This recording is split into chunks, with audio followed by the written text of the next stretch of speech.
trees in the backwoods night. Red lights cutting through the pine in flight. Bigfoot stomping with his youngling beard. Whispers of tales that ain't too clear. UFOs buzzing solo through the haze. Howling banshees set the forest ablaze. Jersey devil howls, drink rays to the sky. Drunken cryptids party until the morning's night. Yeah. It's showtime, running wild in the moonlight. Stars burn down, watch the freaks all take flight. To good times. Raise your glasses to the mysteries divine. Good morning, everybody. Welcome to another episode of the Drunkencryptids. I'm your host, Matthew Orton, and I do want to give a quick shout out to Rustic Supply Company. Thank you very much for tuning in and listening.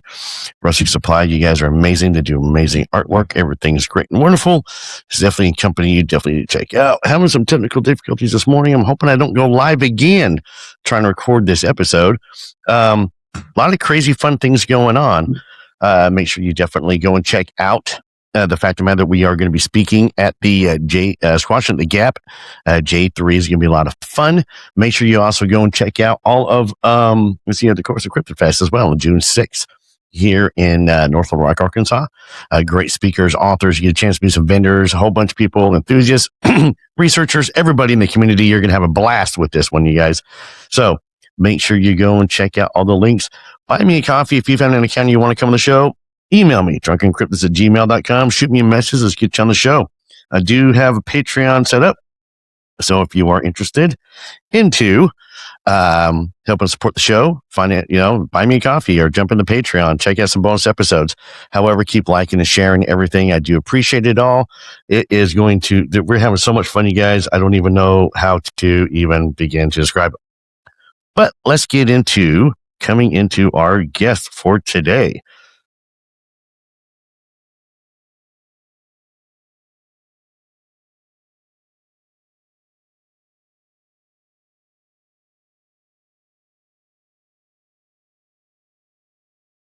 Who you have me for?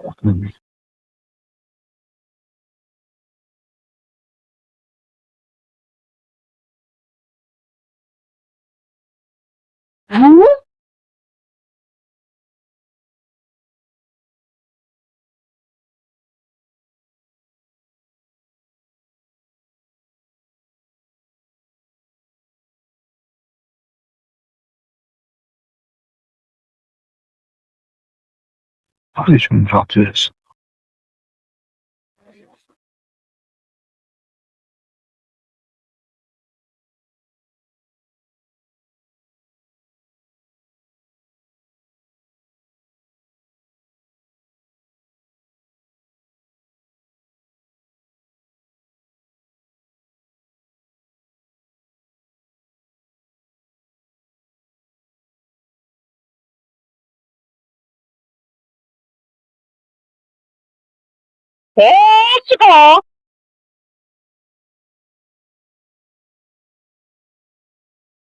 Am I feeling it?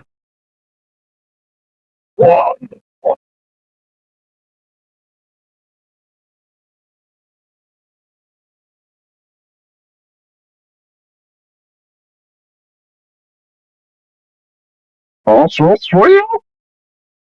I turned you on. Oh, I don't know where we went for time, so I sure he is too.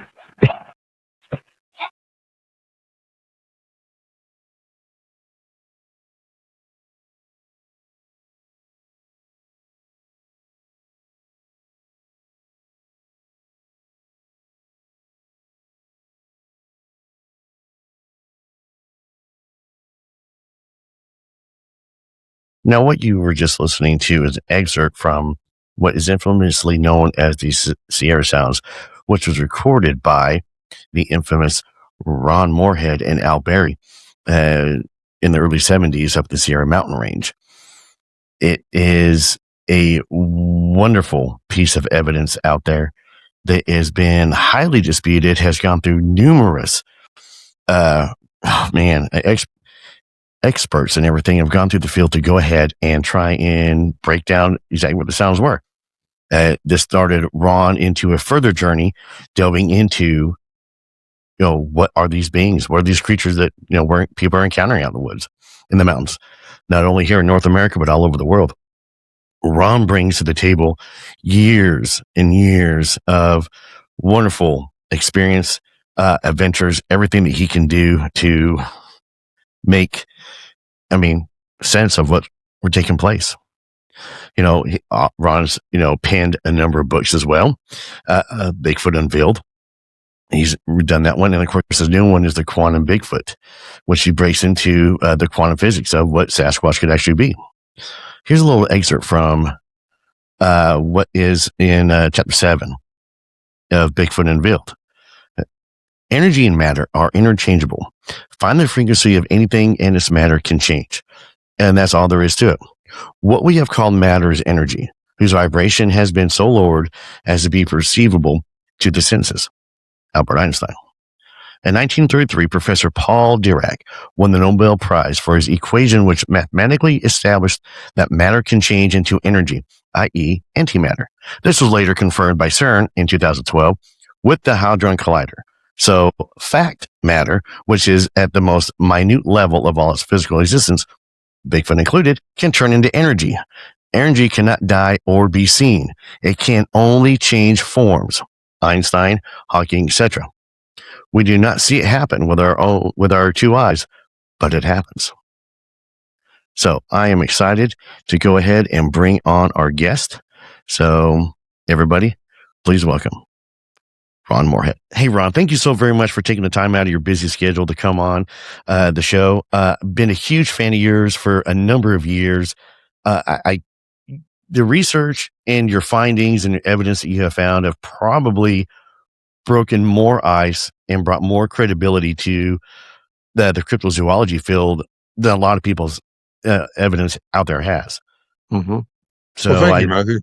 Yeah. Well, it's the Sierra Sounds are, everybody who's in this field knows the Sierra Sounds. Everybody who's paid any attention at all whatsoever to, squatching or going out researching, even the amateur guys, they all know the Sierra Sounds.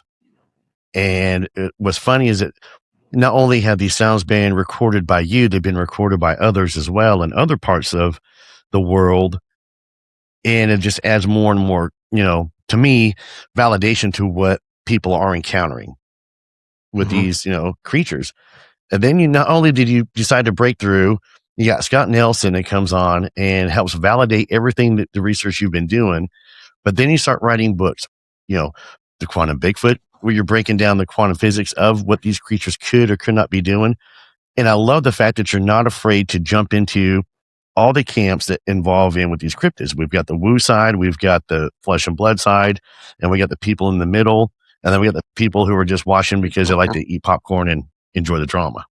Yeah. Well, like Edgar Mitchell said, it takes classical and quantum sciences together to have clear perception. And I think we have to combine what we see and feel and touch with our five senses along with what's really out there in the quantum world. And it exists. That's scientific fact. So people just don't see it with their eyes, so they don't want to touch it because they can't wrap their head around it. But they can if they look into it. It's really fun. It's really been fascinating for me. It is. As an amateur researcher, that's what I call myself out there.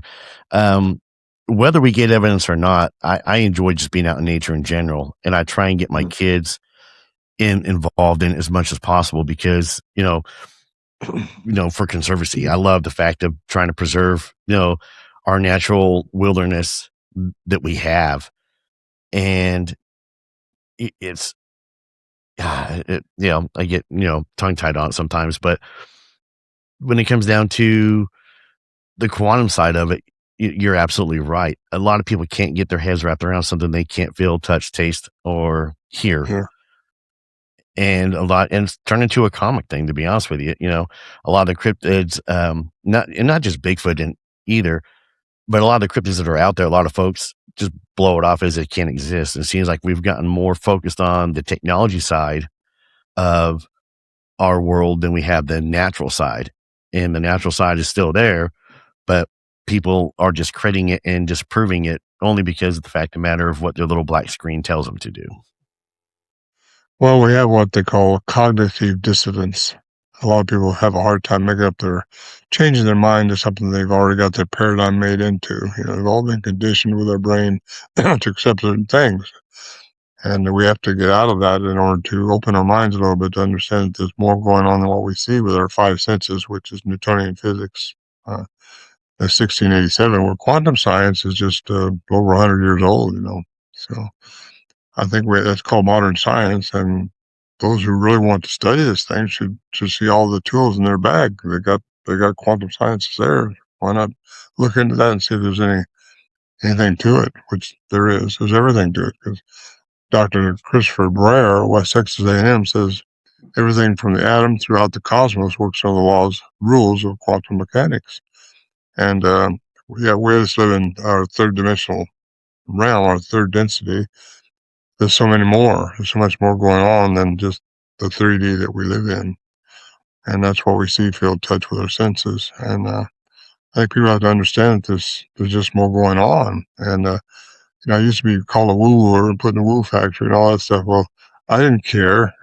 that's where Einstein was. That's where Tesla was. They all, Schrodinger's cat, the whole bit, get into all that quantum stuff. And it's out there, but it's outside our parameters, outside what we've been trained to understand. And we have to understand there's just more going on. And if it's proven by mathematics and quantum science, it has to be disproven by mathematics. It has to have a fault in the mathematics of it. And that's what calculus is all about. And you have to understand there's no way you're ever going to know the end of the universe. How are you going to understand that? Really? I got kicked out of the club one time because I said, okay, if everything's measurable, predictable, and all that stuff, tell me how far it is to the end of the universe. I didn't hear from anybody after that for a while. Well, they just don't want to touch it because it's out there outside the parameters. And most people have those parameters set in stone. They're not going to change it for nothing. So I don't try to convince people about what I have. I give them the data that I have, the information that I have, and they can believe it or not believe it. That's just up to them. And we all have our choices in life, and that's where it's going to take you. No, I agree with you. I don't try and change anybody's mind on what I've seen, what I believe when it comes to, Sasquatch. Because I know what I saw. I know what I heard. I know what I felt. I know what I smelt. So the only thing I wasn't able to do was touch. And if it would have stayed a little bit longer, I would have been. I was able to. Yeah, I got about within 5 feet of it. Oh wow! And it was just gone. Mm-hmm. Just completely disappeared. And some Well, of how my does that work? How does that work? How can anything disappear? All right. well, Is there see, science behind that? Because all the enigmas associated, all these people have been talking about for years, like you just mentioned, there has to be an answer to it. Al Berry, who was an investigative reporter we took into our camp years ago, he said he was had a master's degree in science. He says, stay with science. Don't talk about this strange stuff up here.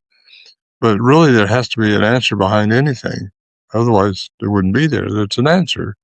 So I started looking into the sciences, and you get into quantum science because that's what answers the phenomena that's often associated with what people are reporting, including me, including all the guys that were up there. It wasn't just me. And so it's the science I stay with, and I just believe with all my heart that the quantum science is related to all this, because there's just too many anomalies being reported that isn't answerable by Newtonian physics. So no, I agree. yeah. To where like in our research area that we were talking about in the green room, um, last summer with the incident I was just describing to you. So it was an eye shine incident, and it was completely black. It was a dark night. The eye shiners were there, and here in Arkansas, the largest predator we're going to have is a black bear. And this was definitely not a black bear. The eyes were about 2 inches in diameter, and they're about 6 inches apart. and it was probably about 5 feet off the ground because we were looking at it at a slope, where it was at. It was at the bottom, we were up high, and it flowed steadily from left to right, dropped down lower. I'm walking towards it. Chris, who was one of my investigators with me, was on my right, and he was probably about 10 feet to my right, and he's watching it drop down low. It blinked, and when it blinked at me, I'm not going to lie, Ron, I did take a step back, and I went, "Oh, okay, you're real." And it moved again, and I started walking towards it.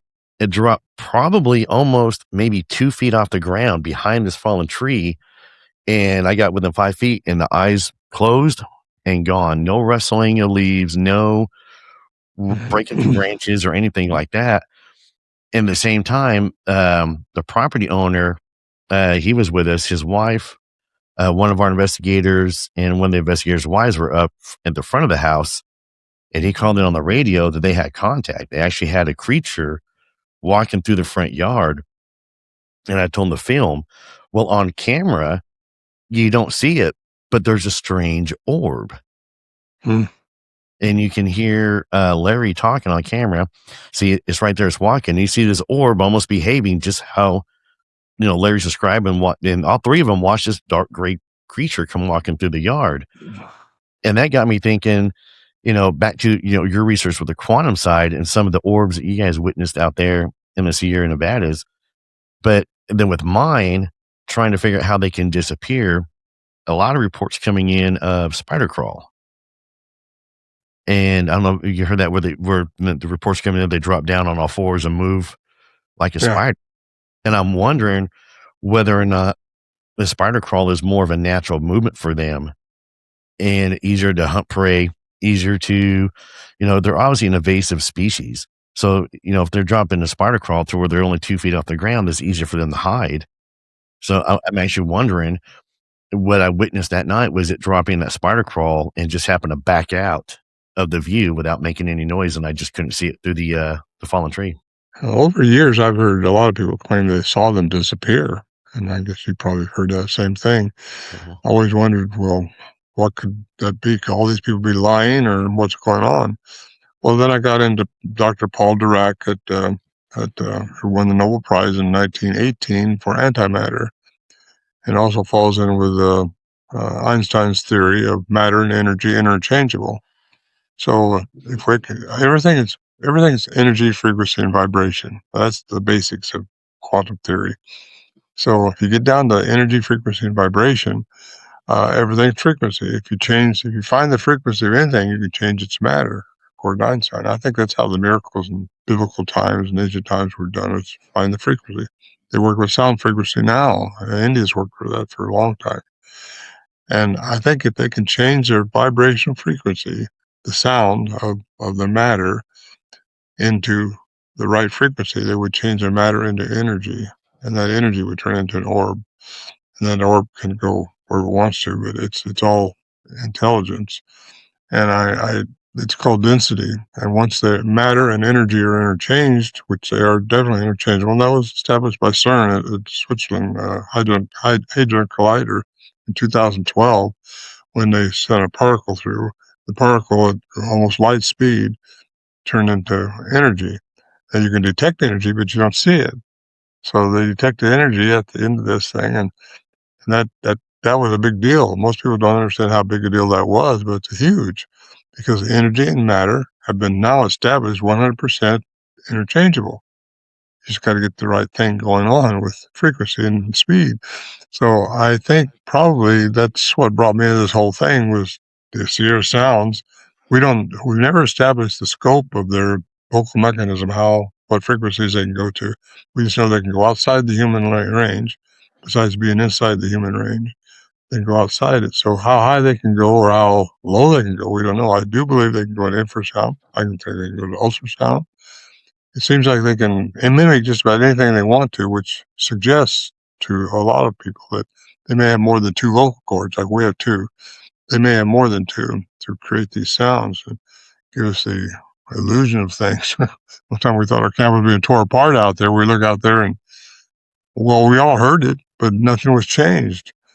How do you explain that? you can't explain it. You just put it up on the shelf till something makes sense somewhere, which it never does unless you get into quantum science and get into sound frequencies. Because if they can create frequencies, it'll do that. It opens up a whole nother can of worms for us to look into, under the rabbit hole over here on the other side. It's just really interesting when you start studying this stuff and looking at all the possibilities, because everything is not predictable in quantum science. It's all subjective, and it's just that way. And if you get into it, you find more. It gets more and more interesting as you go. To me, it did, and to me, it still does. I still look into it because it just unveils something all the time. That was my last book, Bigfoot Unveiled. Yeah, I read a little excerpt out of that one in the intro. But you're right, though, when it comes to the quantum physics of it, because not only do I focus on the cryptid side of the house, but I also do a lot with the paranormal.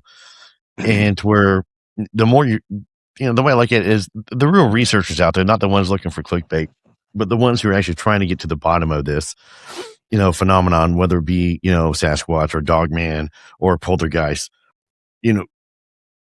I'm looking at now where I don't know what a ghost is, but I know that there's something there on a different frequency than what we're able to perceive. And there's something to that world right there. And, when it comes to Sasquatch and dealing with the, prime example, me and Todd Neese were up in Jasper about a year and a half ago, filming with Jason Kinsey on Searching for Sasquatch. And we were at a location, it was at night, and we were spread out on a ridge, and Todd was to my right. He's probably about 20, 30 feet away from me. On our way into the area, we heard something, through a rock, something. And me and Todd got excited. All right, we got a hot spot. And I found this branch, and it did not match any trees around me. And I was going, okay, so let me grab this and show this to Todd. As I turned around, something came rushing behind me. And my first thought was, that's Todd walking up. But then I realized Todd was now, to my left, 30 feet away. And I whipped around. There was nothing there. And again, there's no way it could have just disappeared. There's nothing in there at all. And the camera was on me at the time, but it was too far away to pick up what was, being filmed. So yeah, something's going on to where, if they are able to change the vibration and with, the infrasound as well, to where maybe they can kind of camouflage themselves from our vision to where they're still right there, but they're kind of like a predator. You're on it. We only see within light frequency. Light has a frequency too. Everything has a frequency. Light's frequency is 430 to 770 terahertz. And everything outside of that frequency, you don't see with your eyes. It's just where our eyes are. That's our eyes' frequency. All due to light. Without light, you don't see anything, right? So you have to understand that you don't see everything that is. Like a bear's olfactory sense, we can't smell like a bear does. They 20 times better than we do. They can smell right through a can and tell you if it's something they want to eat or not. True. And that's how they can.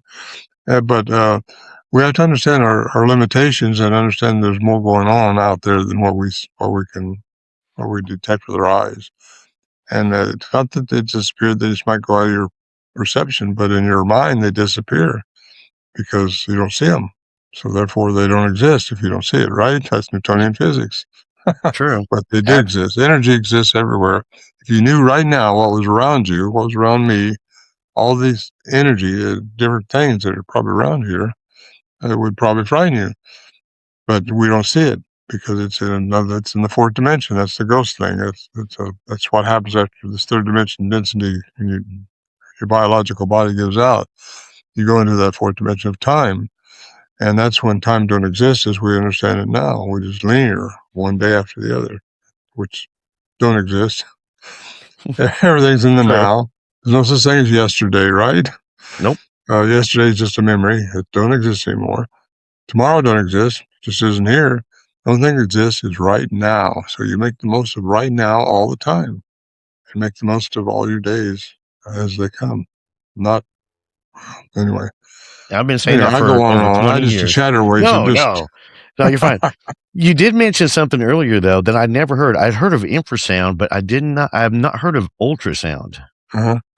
That's above the average. That's what dogs hear. Whistles are, dog whistles, way up Yeah. high. Ultrasound's way high. Okay. And infrasound's way low, below 20,000 hertz. And that's what we don't hear, but we feel the infrasound. You can feel it. And that's something large animals use. That's been studied for years, Giraffes, elephants, large tigers, they all use infrasound a lot of times to communicate and over long range because it goes through things and it can go right through you and affect you. Ultrasound, it's just a high frequency, and Okay. dogs hear it. Other animals can hear it, but we don't hear it because it's outside of our range. Yeah, because I can testify to the infrasound of being hit. Mm. I was hit about 2 years ago with some infrasound, and I was sick for about 3 days. Yeah. Yeah, I mean, I didn't go to work. I mean, I called in. The girl I was seeing, she was like, "You all right?" I was like, "No, I'm not." It was the most weird. I, I don't even know how to I don't know how to describe it. You don't feel like you, Ed. I mean, it was nightmare, crazy dreams. I mean, it was almost like, everybody describes COVID to having no taste. I never had COVID, but, there was no taste. I mean, nothing was appealing to me, and I was just nauseated and out of it. I didn't even want to drink a beer. Oh, wow. Now that's serious now. Yeah, exactly. So she was like, she got a hold of me. She goes, the next day after we were out there, and she goes, "What are you doing?" I said, "I'm on the couch." And she goes, "You're not outside?" I was like, "No, I'm just on the couch." Yeah, don't even remember what I watched. But for like 3 days, I was on my couch for 3 days, just fighting the man flu. So, Well, I've been hit by it, I believe. Warren Johnson and I both were hit by it once up there, and then I got hit by it again out in the woods up there. But I didn't have the after effect that you're talking about. Like a lot of people do talk about that after being, they say, hit by infrasound. But I think it's up to them, how deep they want to go with it, because they do put it out. I believe they have the vocal ability to do that. He and I were walking up to where we heard these sounds one time. I had this huge tree right over our shelter. We thought, well, we'll see it run off because it got to be behind that tree. It was making these noises. But we got within so many feet of that tree, and it just stopped us cold, like we were just in a force field in a Star Trek movie or something. And he looked at me and he said, "I don't know about you, but I can't step. I can't go anywhere." I said, "I can't either." The only place we could go is backwards. Went backwards. As soon as I got back in the shelter, the thing starts mouthing off again. And that was just like I had fun with this or something. I think they toy with you. They do, because we think we're a lot smarter than them, and they're really, a lot of them, I think, are just got some more advanced attributes than what we are able to get. We have them, but we just don't know how to access them. We were made different than what we are showing. We got more in us as humans than most people realize. I think we just had to learn how to adapt to get to evolve into it. I guess a better word. no, I agree with you. I do think they enjoy playing with us. I do think they enjoy, they're really curious. A lot of sightings, people have them on the side of the road watching their cars drive by. So there's tons of sightings out there like that. There's more of those than there are of people camping. And, if you pay attention to the sightings that people have in the woods, they're generally people who are sitting around the campfire, having a good time, having a couple drinks, playing some music. And, these creatures are just right outside the firelight, just enjoying, taking it in. They observe people. They don't interfere with us. They're not supposed to. Now, they interfered with us up there, but I think it's kind of like a mandate in Star Trek. You want to get in Star Trek, where don't interfere. We got certain things we're supposed to respond to as humans, certain issues. We all have our things come up in our life, challenges and things. We all have them, and how we respond to them is what's important. And they don't interfere with any of that. And I think there's a reason for that, because we're supposed to advance. We're here to grow, and that's my idealistic opinion. We're here to grow and get better. And if we learn how to respond to all our confrontations, all our situations properly, we'll grow. Otherwise, we're stuck in this third density forever, and just we want to get out of that. That's how I think, anyway. I don't think I'm alone in that thought, but more and more people are understanding what I'm saying there, because it's quite compelling when you think about it, how we're supposed to respond to everything with not be a victim of anything, because everything's good if you take it that way.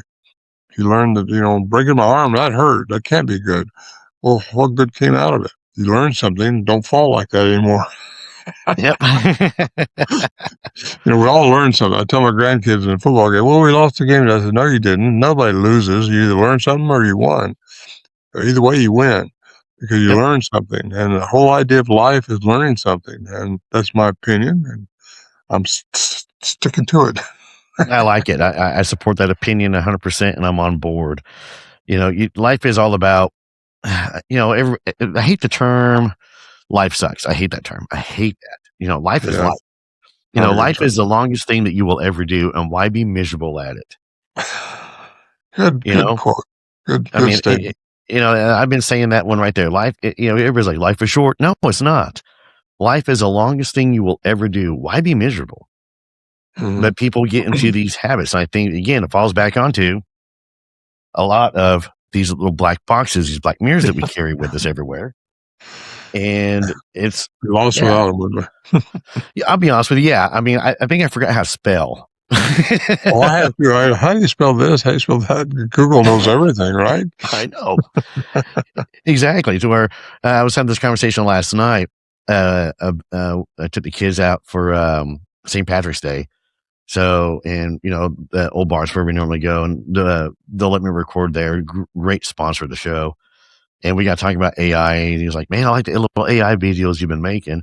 I was like, yeah, that's as far as I want to go, because I don't want to get any deeper into AI, because I'm afraid I'm going to lose my touch with what's going on out here, put my feet on grass and getting out in the nature. Mhm. So, but yeah, like, again, it's the longest thing you do. Why just be miserable? I choose happiness. That's how I look at it. Like you said too, you break your arm. Okay, don't fall like that. Yeah, that hurts, Yeah. but what did you learn? Yeah, right. You gotta learn. Yeah, Yep. I like it. I like it. Yeah, you're on the right track as far as I'm concerned. That's the track I'm on. 'Cause every day you should be thankful for the day, because you're going to experience something else. And when Oh you yeah. don't need to experience anything else, you won't be here any longer. According to quantum physics, according to science, according to Einstein, according to everybody, who you really are inside, who you really are, can't die, because energy, what you're made of, at the most minute level, where energy vibrating at a frequency, that can't die. Only your biological body is going to die. So when that dies, the biological body, your spirit, so to speak, I don't want to get religious here, because I'm not a religious person, but we're all spiritual people, whether we like it or not. We have that in us as human beings. You can't die. So it's going to go somewhere else and do something else. Even Einstein wouldn't comment on that, because he don't know where it goes either. He does now, I'm sure, but he didn't then. He's probably around here, one of these little kids that know how to play Beethoven or something. Probably. He was like going, this is where it's at, guys. I know where it is. Tesla, Well, it the can only same change thing. forms. Yeah, it can only change forms. Which, and that brings it back to what Sasquatch can do.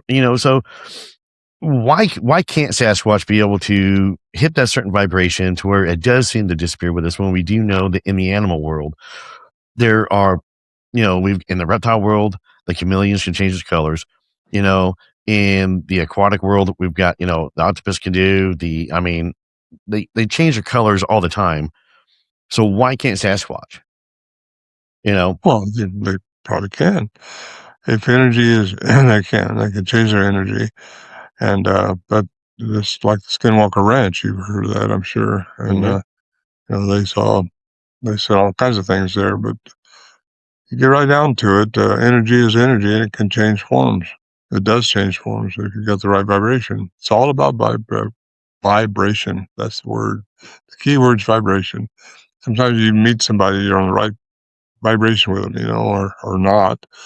And it's just a matter of it's called quantum entanglement.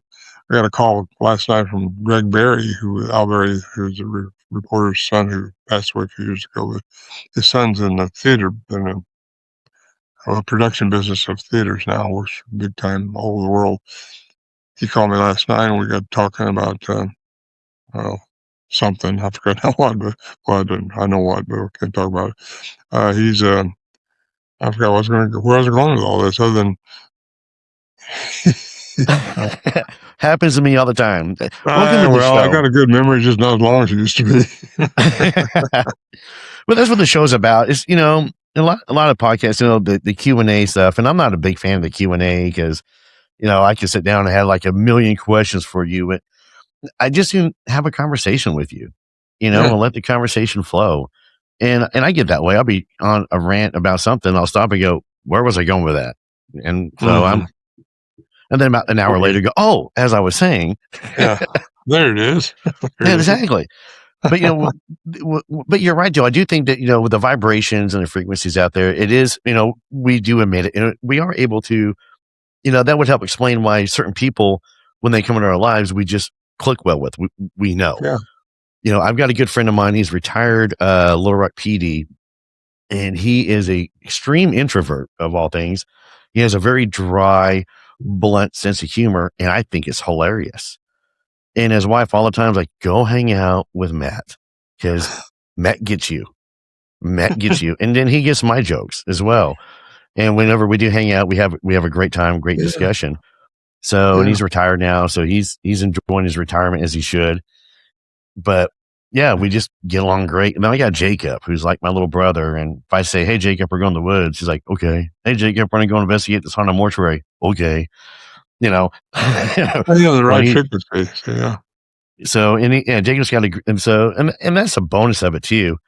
But when it comes to like, in the community that we deal with, on a regular basis, you've been attacked numerous times before in the past. I know you have, about your findings and your research. Do you find that there's more of a divide today in the community than there was maybe 20, 30 years ago? Only because of his popularity. Bigfoot, there's either the yeses or the nos out there. And it seems like a lot of people have made up their mind. I had a cousin one time. I know she loved me, but she's passed away now. But she's, oh, if they were out there, the government would know about it. They'd tell us. Well, you want to believe everything the government tells you? Yeah, right. No. And there's other people who have seen them and witnessed them and had experiences like I have and like others have. And you're never going to convince them otherwise because they've experienced it. And that's what gets you. Some researchers have all these opinions about what really happened. And, I haven't really been drug over the coals that much. I let the facts that I've dug up defend themselves. The truth defends itself. I don't have to defend anything. We had the study of science, studied by science. Dr. Curlin, Wyoming, Idaho State University. Golly, Wyoming University. He's a professor of sound engineering, very high credentials, and he studied them for a year. Said there's no manufacturing in the sounds at all. The sounds are not no toying around with them. They're authentic. They're outside the human range, inside the human range, below and above, all over the range. He could tell from our cassettes just how far they went because they didn't record that stuff. But he knew they were outside the human range, and which gives them the ability to mimic a lot of things. But he discovered in his study, which was a year long, that they were authentic, and that was due to Al Berry researching him and finding him, because academics generally wouldn't touch this subject, without getting laughed out or lose their funding or something. So, but Dr. Curlin decided he would, and he took a hit for it. In fact, he had to relocate it. But anyway, you got that. Then you got Scott Nelson, who's a two-time graduate, a cryptolinguist from the Navy, two-time graduate of the Foreign Language Institute of Technology in Monterey, California. Had him vetted quite well. He's got a real good background. He studied foreign languages and different sounds for his career in the Navy, doing it for the Navy. Stationed in Panama, just intercepting things and seeing if there was any fun making it, see if it was a language or any kind of code or anything like that. He took our sounds. He heard them by accident. He took our sounds and he studied them also. He said, "There's a language here," and he stands by that 100%. In fact, I'm going to see him. The Todd Nietzsche's thing is coming May, I think, from there. And anyway, which I hope you are, because I'm looking forward to meeting you. Yeah, if I can get my else cleared up from this other thing. I get to announce you if you speak. Oh, thanks. Hope it's a good one.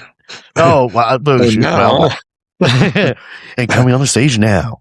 but the kicker of this whole thing is you got Dr. Philip Lieberman at Brown University, who says he's a cognitive researcher from the bonobo, from different great apes, from different primates. He says only humans, only humans, you, me, only humans have the vocal mechanism for articulating speech like I'm doing now, which means the hyoid bone connected through the nervous system into the brain, saying what you want to say, just like that. We have unlimited amount of things we can say if we know what we want to say, but only humans have that. Well, these things have that. At least what we encountered in the Sierras have that. And if they have that, that means there's a human component to them. So that gets me way back into Mesopotamia and all these other ancient history things that I get into. That's another story altogether, but that's fascinating when you get into that. Yes, it And is. you get into those 3 bullet points there, and what we dealt with in the Sierras has a human component. Now, what came first, chicken or the egg? You know, us or them? But I think they've probably been here a lot longer than us, but there's something separating them from us, and it's our human, it's who we are as humans, I think. They have a human component, but they're not us. They're not like us totally, but they have everything we have, and more so probably because they've learned how to deal with nature. We abuse nature. We have to have it on our terms. You know, we change it. We build houses. We do all this. We build roads. We do everything that animals don't do. Animals just live with nature. We have to change it. We don't adapt to it like an animal should, like they have. But they are different, and if you find out what's really going on with them, way back into into Mesopotamia, and get it way back up in there into history, oldest known form of language there is, and start studying that stuff, and you find out where a lot of this stuff came from that we're so tuned into nowadays. It's fun. It's really exciting, but you got to do your own homework. You just do. You can't There's a lot of homework involved. Yeah. But my bullet points are those, you know. I mean, we got the sounds. Somebody wants to debunk them, they can go ahead and try. They've been trying for 50 years, but no one can because they're fighting the PhDs and the science behind it. They're not fighting me. I was just there recording them, you know, me and the other guys. And, you know, they can argue with me about the philosophy that came up with after all this, with the quantum stuff, you know. They can argue with that as long as they want to. They can argue with all of it as they want to. But it's their loss because there's something to be learned here by all this. And I brought up Greg Berry a while ago because he's in the filming industry, and I went down there with him. I flew my plane down to Burbank, got interviewed by the head honcho of Warner Brothers down there because he had a film he was going to pursue, and he wanted me to be part of it there. So anyway, it never happened because they were already doing 2 Bigfoot films, but not this thing with other things we agreed not to talk about. Right. Yeah. We won't talk about Bob Gimlin or the Patterson. We're not going to talk about the PG film. We won't talk about that. But it's a good time to for something to happen because you know, the PG film did not sway the people who had experiences like yourself, like myself. Mm-hmm. It doesn't sway us at all from what we know to be true and what we know has happened to us. And it shouldn't sway anybody else who's had the experience. It's going to sway the people who are on the fence anyway. And they can say, okay, those things don't exist. Well, that's ridiculous to say that when all these thousands of reports are out there, people seeing these things and dealing with them. And you and me being 2 of them, you know. It just, they shouldn't be that close-minded. Researchers, I think, can take this as a good thing in a way. How it comes out, I feel badly for Bob because I've known him for ages, but we're not going to talk about that, right? And here we are. But I don't want him to have to go through this, whatever it is. In all honesty, that's who I feel the most for with you is with Bob for what's coming out. This episode is going to air Monday, by the way. So this is all going to be fresh and current. because my first, exposure to the film was from Leonard Nimoy, in the 70s, 80s. Me and my grandpa were watching it. I'm from Utah. I'm originally from northern Utah. So I grew up at the Wasatch Front and in the Uinta Mountains. Ironic enough, since you brought Skinwalker Ranch. And I won't forget when the Patty film was on and they were showing it, my grandpa looked over at me and he goes, he's up there, and just, pointed up to the mountains. So it was, to my grandpa, it was real, because obviously he had seen something. And so I grew up with a family that was 100% all about, Bigfoot, Sasquatch. My mom had an encounter in the Uintas. My stepdad had an encounter in the Uintas. I was up there all the time. But you were talking about a cousin earlier, and I have an uncle who was in law enforcement there in Salt Lake City, and he will send me little, laughing things about Bigfoot all the time. And I was just back in Utah this past summer, and he pulled me aside. He goes, "Do you really believe this?" I was like, "You don't understand, Terry. I've seen so much of it, and what I've encountered with it, it has to be there." And he goes, "Well, I've never seen it." And I was like, "Well," I said, "You go to church every Sunday, but you've never seen God, right?" Good one. And he started laughing. That's what he said too. He goes, "All right, I don't believe it though." I said, "That's okay. You don't have to, Yeah. And with the film, you're right. It's not going to change anybody's mind who's already encountered these creatures, who already believes what's going on out there. Now for the people on the fence, they're on the fence for a reason, and this may sway some. And the only thing it's going to do is, for shows and everything out there, is they're going to dive deep into it. They're going to do shows and episodes about it, and they're going to try and get as much clickbait as they can, which is understandable. But me, I don't want to give somebody who I think they're trying to make money off of something that it's a dead horse. I mean, the footage has been broken down by AI, by experts, everybody. They've tried to imitate everything. They can't do it. So, in my opinion, the science is there to support the film more than it is to, dispute it. Could be both. Could be a hoax and could be real. Yep. I think, well, I got my thoughts, but I'll reserve till I see the film. But I've known Bob a long time. I've seen the film a lot. I've also seen Meldrum and M.K. Davis, these people. Of course, we're not going to talk about this, so are we? No, we weren't going to talk about it. But I've seen the pros and cons on it. I've known Bill Munns. I've been with him. I know. I think I've got together in my mind until I see the film for sure. I got the scenario figured out. It could be both. They were trying to make a. We're not going to talk about that, are we? No, you're right. They were trying to make a film. Yeah. No doubt about it. They were definitely. That's why they were trying to make a film. That was the whole goal, was to make a film. And there is footage of them trying to make a film, which some of us have seen before. It's been released before. Some of this has been released before, as I remember that. Years ago, I can't remember what show it was, where they were discussing it. And, because there's more to the encounter than just, the filming Patty walking. And like I said earlier, too, my grandpa called it a he. We didn't realize it was a female until much, further down, years ago. It was when, through AI again, and actual, computers coming in and breaking film down. And I'll give AI props on that one. It's really good at breaking footage down. But, I'll put I'll still say, one, I think it's legit.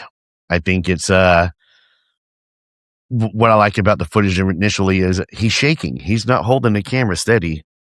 He's nervous, shaking. And if, you've been out there, you've encountered these things. And if you go to try and take a picture, you're excited. Oh my gosh, it's right there. It's like the eye shine. I never once thought to get my camera out. So I give, these guys props for getting their camera. Well, on it goes. Yep. And on it goes. So it's just, I think it's real. I'm gonna, and I'll die on that hill too. I think it's real. I think it's probably, to me, it ranks up in there in a category with the Sierra Sounds. It could be both. Like I say, I think it's both. They were definitely trying to make a film. They definitely practiced with it in 1966. But is that what they encountered? Did they really? Who knows? Bob knows, but Bob, who knows? None Well, of the us thing is, know. We're all you've going to sat with answer Bob. something. Huh? You've sat with Bob away from the cameras, away from the stage. Many times. You've sat with Bob sitting around a fire, and I'm willing to, you're an upstanding individual. Obviously, you can tell, Thank you. Bob is an upstanding individual as well. You can generally tell when somebody's going to BS you around the fire. Well, he could be telling the truth about the counter, just the way it was. He's just not telling all the story. Yeah. I'm going to go with he was telling the truth. Yeah. When it actually happened, because, well, we're not going to talk about this, are we? No. So, speaking of quantum Bigfoot. Oh, yeah. Thank you. But no, quantum Bigfoot, very fascinating. And I love the fact that you wanted to break out of the norm. We talked about the woo earlier. I'll go back to that. And as you know, a lot of people describe as what woo is just science that we don't understand yet. Let's see here. If I was to go back 200 years and go back in time 200 years, and I break this right here and I go, hey, look, guys, this is woo. 200 years ago, this is woo. That lighter is 100% woo. If I go back 100 years ago and break this thing out, that's woo. Prime example, going to school in the 80s, my teacher told me I would never have a calculator with me everywhere that I went. Here it is. So this would have been considered woo. Okay. So with the quantum physics, people calling it woo on the woo side of the fence, it's just, I look at it as a science. Just a lack of understanding. It's a lack of understanding. Because the paranormal, the woo, is all just what Tesla said one time. He said, well, one man calls God, another one calls laws of physics. Well, quantum physics and spirituality are pretty much on the same page as far as they're synonymous. And really, it doesn't make you a religious person just because you understand that. But we're all spiritual people. Like I say, energy can't die. We all got this in us as human beings. We're made this way. And we have to understand that there's just something going on out there. And we're all going to know what it is. We're going to have to go through these challenges each day of our lives to confront different things throughout life. It's just my first book, though, Voices in the Wilderness. I want to back up on that one right quick. Please do. The film is being made with that right now. It should be released later this year on the Sierra Camp. And that's I just talked to the producers this morning, actually. And they're doing the last bit of filming now, and they're going to wrap it up, I think, by summer.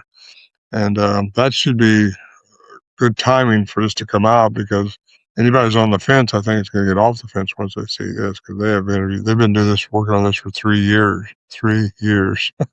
Oh, wow. And it's just, they've got so many people interviewed, and it just points towards so many things that I think it's going to put a lot of people that are on the fence, off the fence, over into the idea that, okay, something's going on. Good timing for them if they would release it soon. Yeah. They're on their way back from North Carolina right now from interviewing the person who did another take on the sounds. And it's called Voices in Wilderness, and it will be out. And I trust their editing. They do a real good job with that. It's called Renaissance Productions. And anyway, I'm looking forward to that, because I'm looking forward. I did not know they were doing a film on that. So yeah, long time in the making. And yes, yeah. Very long time. So speaking of, voices in the wilderness, you, through your research up there in the Sierra Nevadas, it wasn't just voices you were catching, though. You were catching other sounds as well, though. Yeah. Well, like I say, our camp was always being tore apart one time. We looked out there and nothing was changed. And how do you account for that? You can't. I mean, that doesn't make any sense. All our stuff was in barrels and strapped to barrels. And sound like everything being tore out and messed up. Also, other things happen, just strange things, metallic sounds, orbs, stuff that just unexplainable. You think you hear a herd of horses coming down the ridge in the daytime, and there's no horses doing that up there. You think, I thought I heard a car door slam outside our shelter one time. But you can't get a car up there if you tried. It's just it's 8 miles in the wilderness, 8,400 feet elevation. Very, very imposing area to get to. Once you get there, it's like heaven. It's really nice. And anyway, it's a film. I'm glad the Renaissance people got to make a trip up there. They wanted me to take them up there. I wouldn't do it because it's such a dangerous trek and they're not used to riding. But they got a packed station to take them in. And I got Warren Johnson, who was the leader of our group. One of his youngest son took them in. And I didn't want to, afraid they'd get hurt. Because I've been hurt on that show a few times when I was a young writer. It's something to watch for. The Voices of the Wilderness. It's my chronicle, and the book itself has some links in it which lead to the sound. When I talk about the sound, you can hear the sound. I got 24 bytes in there of sound. It's all downloadable on my website, ronmorehead.com. I also got an audiobook out for those who want to just listen. It's got the sounds embedded in it. Had that done just recently, and that's on my website now too. And all my sounds, even the CDs, I produced 2 CDs, and they're both downloadable. I produced 3 books. My latest book is, and my third book is Bigfoot Unveiled. That's where I get into AI a little bit. I get into how they disappear, my theory on that. And it's based on science. So I try to base everything on science because it's got to be based on something. It can't just be out there and, well, this is my thoughts. Well, it's my thoughts on how science works to make this happen. And so I really did mention that I've taken a lot of hits over the years. I don't think I have. I don't feel like I have because nothing hurts me. I know what I know, and nothing's going to bother me. No, yeah, but yeah, when I was saying hits, most researchers, investigators do take hits, and well, like your cousin, for example, we giving you a hit. That's the way I look at view giving hits. Nowhere near what the PG film that we weren't talking about has taken hits on. The one we're not talking about. No, but I love the fact that she was. So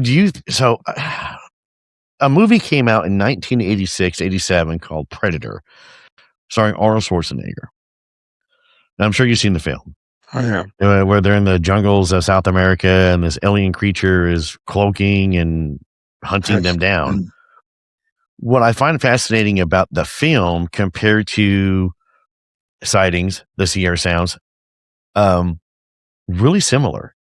How the predator will, mimic and imitate, our voices, our noises. And when you're playing the Sierra Sounds, that's almost what it sounds like they're trying to do is some imitation.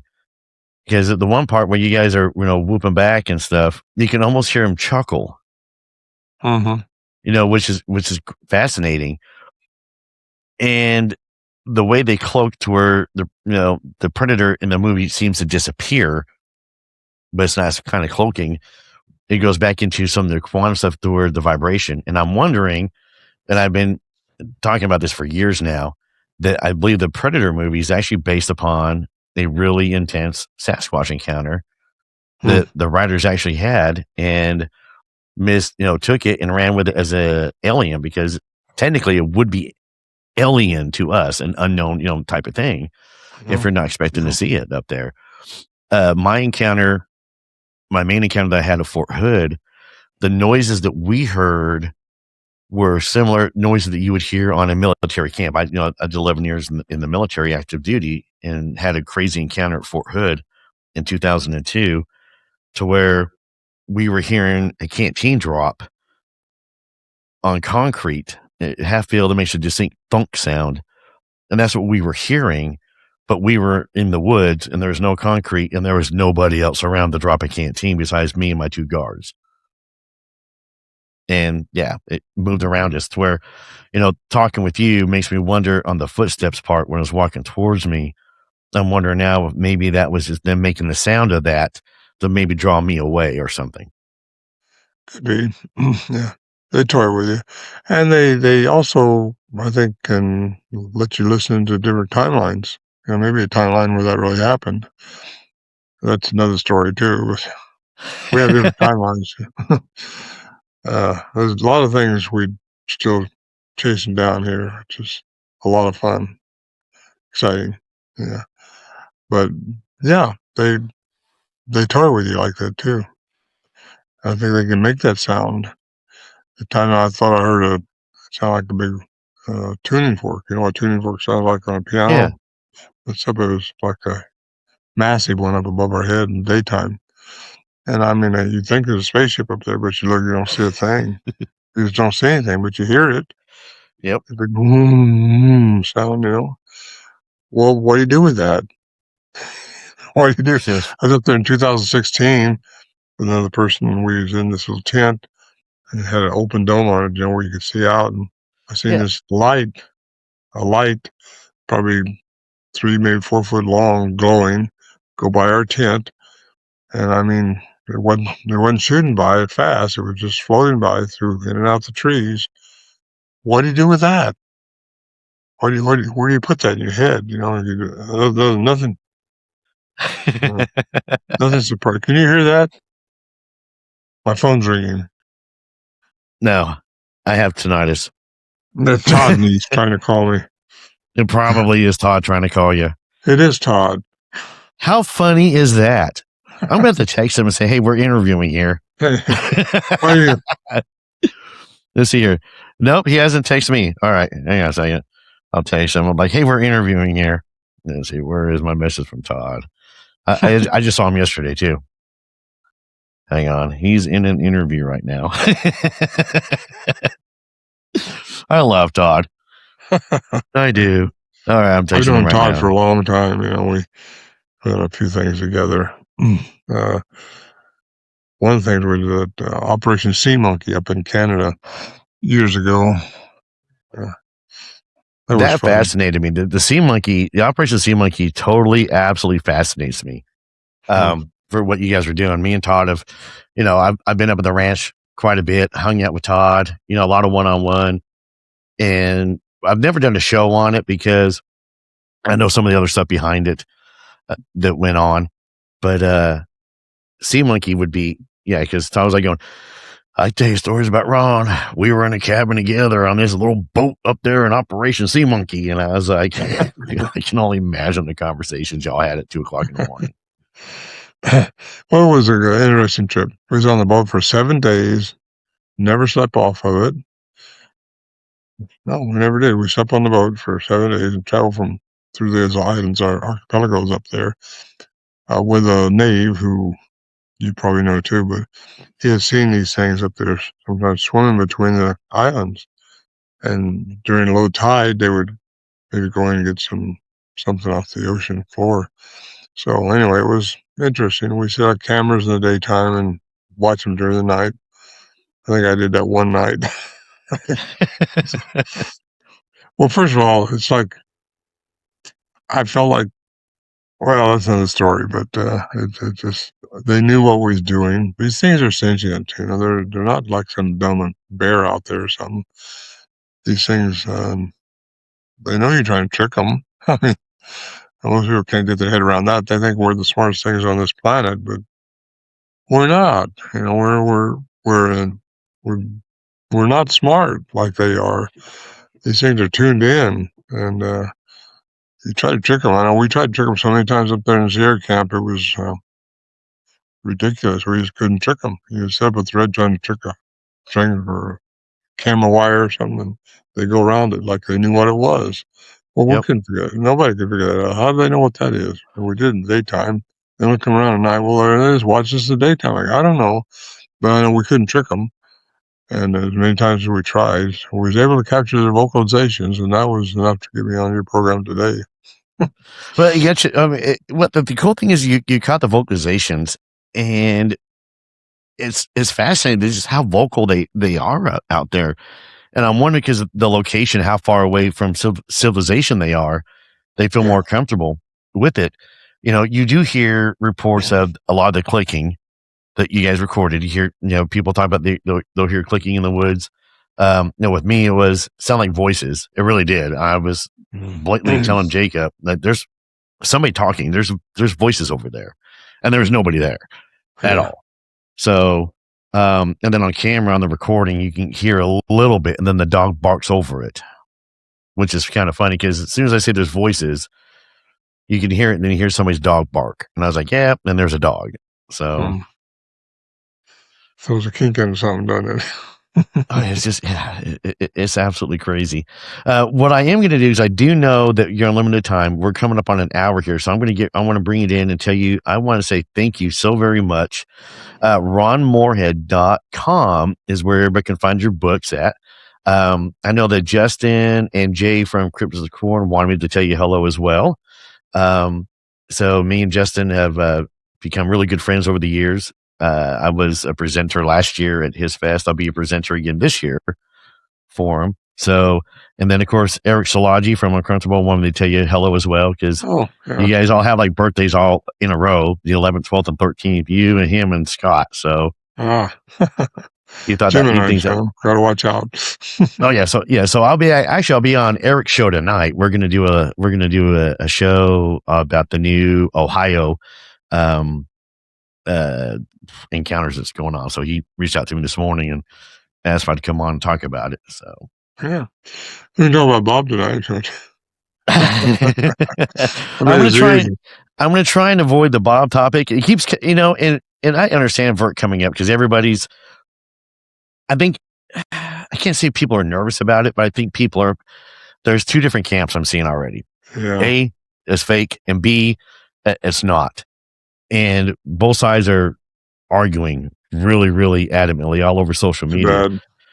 Yep. And I'm not jumping in on it. I'm not making any posts about it. No, I just didn't talk about the next step of the Sierra Sounds, talk about, Voices in the Wilderness movie coming out. I just soon talk about, the fest in May. I'm doing a fest in June. I just soon talk about the research that we have ongoing, right now. Yeah. I'll be back in, Washington. I'm in Tennessee now, but I'll be back in Washington in June for a event back there the Yakima tribes put on in Packwood. So, Nice. Latter part of June. So anyway, I'm doing a few things, but I'm settling in here in Tennessee comfortably for right now. So learn my way around. Well, Tennessee's a beautiful state to be in. I'll tell you that. So, and we're just right next door in Arkansas. Yeah, a lot going on. Definitely. I hope to see you in May if I can make that happen. I hope so too. I'm going to give you a T-shirt, and I'm probably going to just sit there and be like, I'm not going to lie, fangirling the whole entire time, going, "Hi, Ron. Hi, Ron." So I apologize for me in advance. Well, I'll have a table also, so we're close to each other. I'll tell Todd to put us close to each other. Yeah, well, Todd's a good guy. He is a great guy. All right. Well, thank you, Ron, for coming on the show. I appreciate it. With everything going on, I did want you to know that I'm going to continue on my end to continue to pray for everything for you as well. I want you to know that. So, and throw Bob in there too, because he's probably going through some trauma right now. I feel badly for him. But Bob is probably sitting there either because, again, if it's real and it is real, Bob is going, say what you want. It's real. And if it's fake, then he might be stressing a bit. Bob right now is probably like shaking his head and just like, I've been attacked before. Well, June, his wife's going through hell too right now, probably. Yeah. A lot of phone calls. But, it's not for us to judge anybody's heart. We don't know what's going on inside their heads. That's true. And you don't know what happened there. I think that obviously everybody knows Patterson was trying to make a film. We're not going to talk about that, are we? Nope. And he did do all that with Adley and all that stuff. And Bob Hieronymus probably stepped into a suit and did something, but that doesn't mean the film was a fake. But I'm just saying. I agree. Before we get all of it, because Is I agree. Meldrum, M.K. Davis, all those people, Munns, all those people wrong about the IM index, about the trackways, about the dermal ridges in the tracks? I mean, how can it? You can't fake that stuff, according to Jimmy Chilcris. And anyway, I'm just saying, it's a lot to be looked at there. No, I agree completely. There's a lot. And All right, you Ron. wonder, well, I'm going to see you in May. I hope I've so. got good vibes. You and me, we're going to hang out in May. We'll sit around a campfire and Thank you, Matthew. we'll Thank have a you. cup of coffee or something. So I'm excited for it. Thank you. Good having, good being on your program. Thank you, Ron. I appreciate you coming on. Thank you guys Thank for you. listening into another episode. And make sure you like, subscribe. Make sure you go check out Ron's stuff. He's got more than just what I played at the beginning. Fascinating stuff, you guys. You can't. Yeah, fascinating. So again, dream come true. Thank you, Ron, very much for coming on the show.